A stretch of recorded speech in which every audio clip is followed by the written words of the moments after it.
स्वर्गदूत जिब्राइल ने मरियम से कहा, तुम एक बालक को जन्म दोगी। कैसे? मरियम ने पूछा। मेरा तो विवाह नहीं हुआ है। परमेश्वर का पवित्र आत्मा तुम पर आएगा, बालक परमेश्वर का पुत्र होगा। मरियम ने उस पर विश्वास किया। हाँ?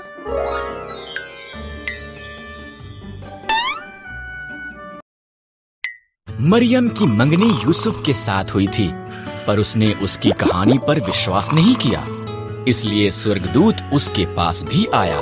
मरियम झूठ नहीं बोल रही है, उसका बालक परमेश्वर का पुत्र होगा। तुम उसका नाम यीशु रखना।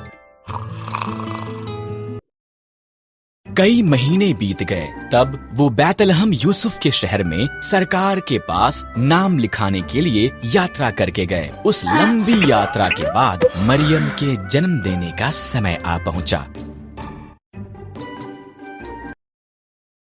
बैतलहम में सभी सराएं भरी हुई थीं।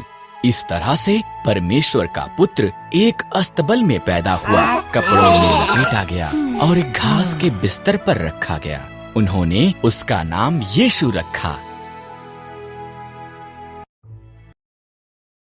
उस रात को एक स्वर्गदूत बैतलहम के निकट पहाड़ियों में कुछ चरवाहों पर प्रकट हुआ।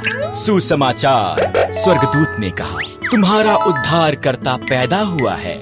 वो बैतलहम में एक चरनी में रखा हुआ है।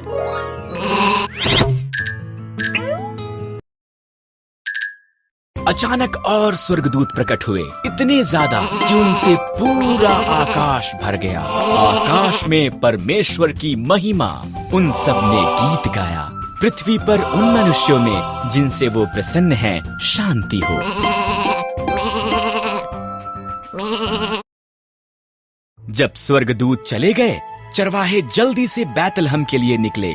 उन्होंने बालक, उनके उद्धारकर्ता को एक घास के बिस्तर पर लेटा देखा। ये ऐसा ही था जैसा कि स्वर्गदूत ने उनसे कहा था।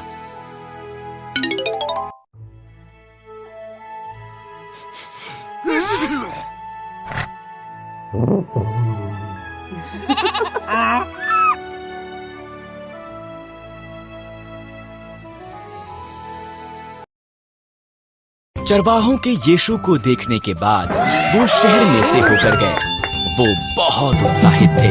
उन्होंने जो हुआ था वो सब कुछ बताया और उन्होंने परमेश्वर की उस सब के लिए जो उसने किया था प्रशंसा की।